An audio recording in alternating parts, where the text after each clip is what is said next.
Hello, and welcome to It's an Artful Life. I'm your host, Jillian Rhodes.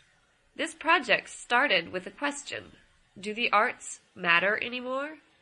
I decided to start asking people that very question and came up with this project, an experiment on how, and if, people see and experience the arts in their daily lives. Is it an artful life? Let's find out.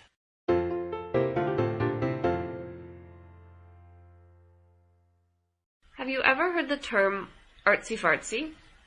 It kind of means something that's really pretentious, that is too artistic to be understood. I think it's also interesting because it's a good example of how these days art is really separate from life. Art is leisure. It's seen as a higher in some respect. But recently I've been thinking about this and wondering, what if we took all of the art out of the world? What would that look like? I mean, would it look different? Would anybody notice? Does anyone notice? And where do you draw the line between what is art and what is not? So I decided to try and explore these questions, but a little ironically, I decided to do it like a science experiment. I have a hypothesis, which is that life would probably suck without art, and then test it. That's what these interviews are. They're experiments. Today is the first interview. I decided to start with a friend of mine from high school because I wanted someone safe to start asking these crazy questions to. You'll probably notice over the course of these interviews that the questions change a little bit as I kind of see how people respond and adapt them. So without further ado, this is the interview. It was recorded during a Skype call and is presented as is.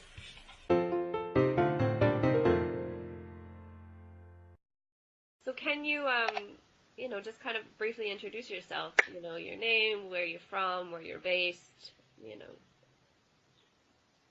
Absolutely. So my name is Scott Leslie. I am an actor and fight choreographer currently based out of Los Angeles, California. Originally from San Francisco, but through a very long, storied travel and adventure, eventually ended up in Denver, Colorado, where I did most of my formal training.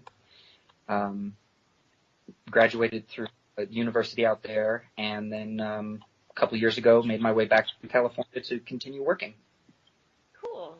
So you're working in the film sector? Yes, mostly film and television right now.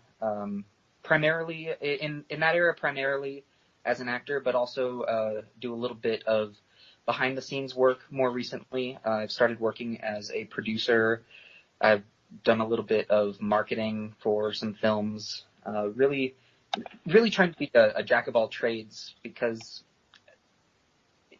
you're almost required to these days. So, yeah. Yeah, interesting. So, considering where you work, this might be a bit of a silly question, but do you consider yourself an artistic person?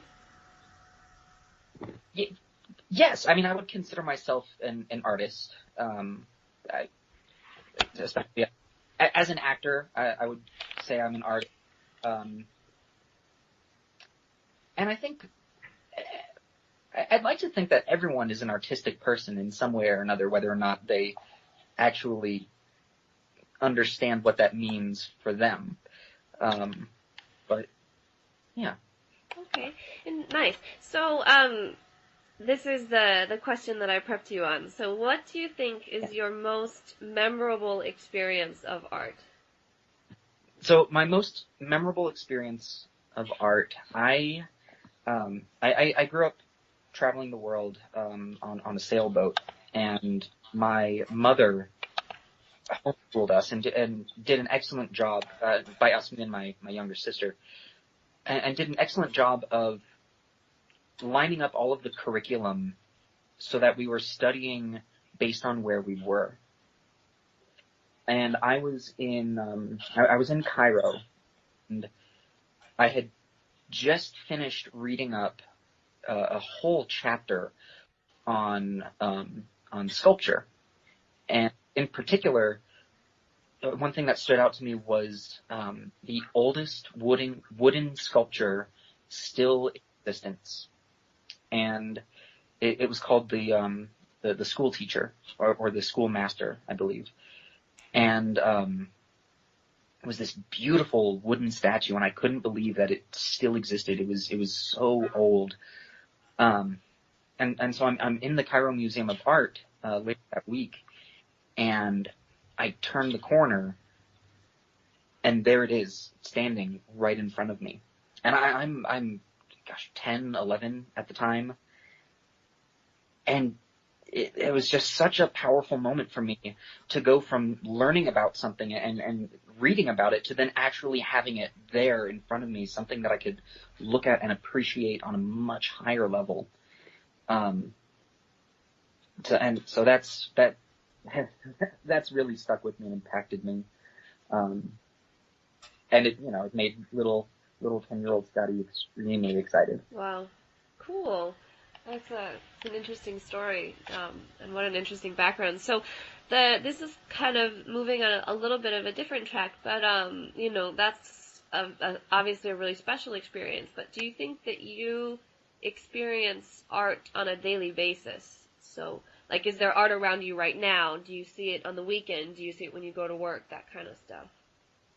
Oh, absolutely. Art is everywhere. I mean, just where I'm looking at right now, I'm in my bedroom in Colorado, and I'm looking at the pillow over here that has a map drawn on it, another that has a picture of a boat on it.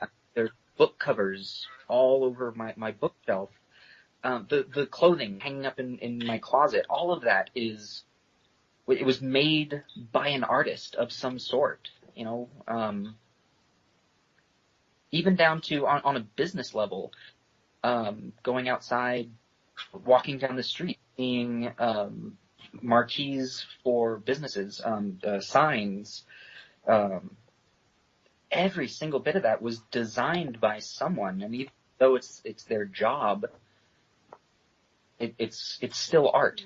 However base it may be. If someone decided we're gonna put up the name for our company here, but we're going to use this coloring and this font.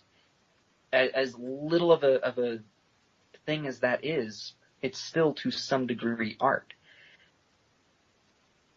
Yeah, I mean, I agree with you. I think there's definitely a question often about what consists of art and what doesn't. I don't know that marquees is something that many people would think about. So that kind of leads into this. It's a little bit of a thought experiment, but do you think if all that kind of daily bits of art were removed, what would life look like? It wouldn't look like anything.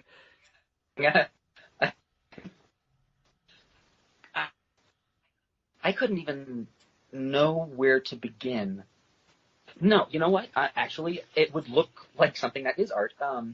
It would look like those old science fiction movies where everyone has been removed of their identity. Everyone has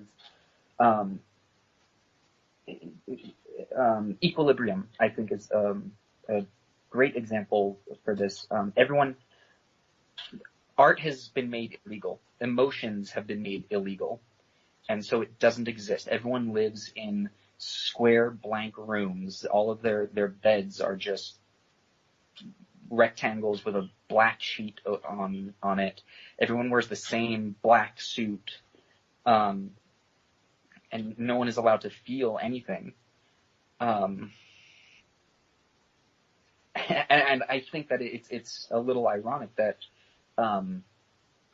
in order to understand what life would be like without art, we need art to show us that. That is ironic. Yeah. Do you think that even though it didn't exist, we would still miss it? I mean, that is a tough call. Because if it didn't exist, how long wouldn't it have existed? Is it something that we had never had? And if we'd never had it, then I can't imagine us missing something that we don't know about.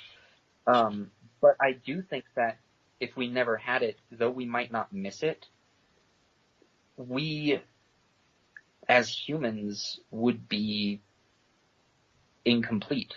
we would miss something, but we wouldn't know what it was.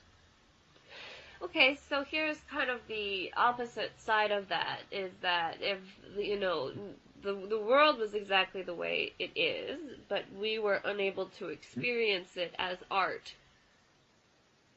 what would that kind of look like, do you think? If we were unable to experience it as art. Or it didn't, yeah, it didn't, we didn't see it as expression, or we didn't, the kind of the previous question was about the world around us, and this kind of is our own experience of it. That we weren't able to express somehow, or weren't able to experience the art around you. I think that actually ties back to that same example I was using.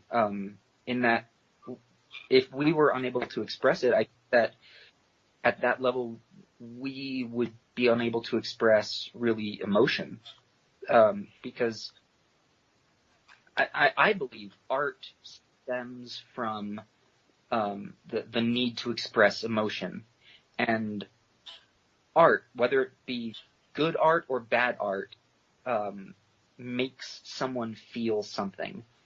And so if we as humans were not able to appreciate the world as art, I think that would mean that ultimately we would be emotionless.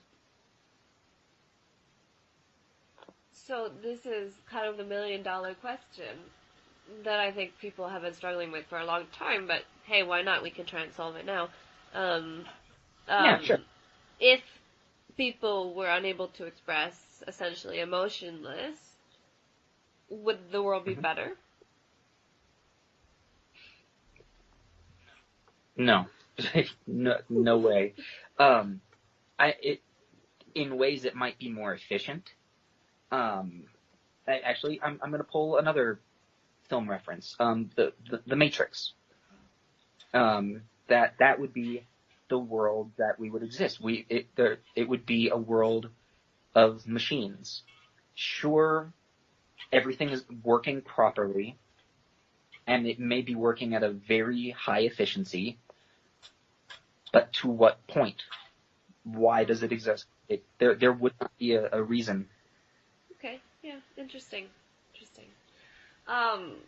So, that's obviously super theoretical, kind of, if you were in charge of, I know. That's a little scary. But, just in terms of where the world is right now, in terms of arts, and where you would like to see it go, what would you, if you kind of could control things, how would you do that, between where the world is right now with art and where you would like it to be? I mean, I would love to see more attention given to arts in the schools, because arts are one of the first things to be cut, and I don't think people understand how important they are. I mean, I always, when I went to university, it was always the College of Arts and Science, and to me that meant that those two things were linked, and it took me a long time to figure out why, and I realized both of them are needed to further us as people. And if you remove part of the equation, then you don't see improvement anymore. So I would like to see more attention given to it in schools. And really there's this big stigma attached to being an artist. People think that if you're an artist, you're never you're throwing away any opportunities that life has given you. It's very rare to find families that will support it these days, which is so sad. And I feel as though if people understood what art actually meant to us as people, then that stigma might actually be able to go away a little bit. Okay, nice. So do you have any final thoughts or comments on what an artful life could be or could look like for you or for the world? I mean, an artful life to me is an adventure. You are getting to work in a beautiful world and can do it in a way that people don't understand. So that's what I believe is a very artful world. Well, thank you so much for joining me today. I really appreciate it and being my guinea pig. Thank you, Jillian.